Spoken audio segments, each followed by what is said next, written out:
ನಿನ್ ಗೊತ್ತಾ, ನಮ್ಮಿಬ್ರು ಭೇಟಿಯಾಗಿ ಇವತ್ತಿಗೆ ತುಂಬ ವರ್ಷಗಳೇನಾಗಿಲ್ಲ, ತುಂಬ ತಿಂಗಳುಗಳು ಆಗಿಲ್ಲ, ತುಂಬ ದಿನಗಳು ಕೂಡ ಆಗಿಲ್ಲ. ಆದರೂ ನಮ್ಮಿಬ್ಬರ ಸಂಬಂಧದ ಬೆಳವಣಿಗೆ ಎಷ್ಟು ಮಿಟಿಗಿದೆ ಅಂದರೆ ಅದನ್ನು ಹೇಳ್ಕೊಳಕ್ಕೂ ಆಗಲ್ಲ.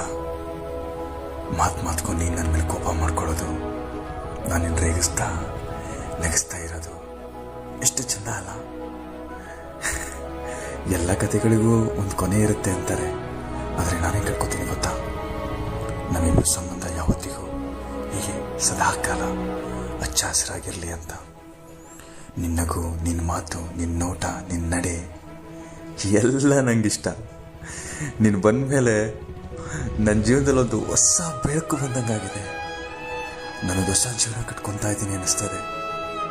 ನಿನ್ನ ಜೀವನದಲ್ಲಿ ನಾನೊಬ್ಬ ಹಿತೈಷಿಯಾಗು, ಸ್ನೇಹಿತನಾಗು, ಮಗದೊಬ್ಬನು ಯಾರೋ ಒಬ್ಬ ಆಗಿ ನಿನ್ನ ಜೊತೆ ಕಡೆಯವರೆಗೂ ಹೀಗೆ ಇರಬೇಕು ಅನಿಸುತ್ತೆ. ಹೇಳು, ಯಾವಾಗಲೂ ನೀನು ಹೀಗೆ ನನ್ನ ಜೊತೆ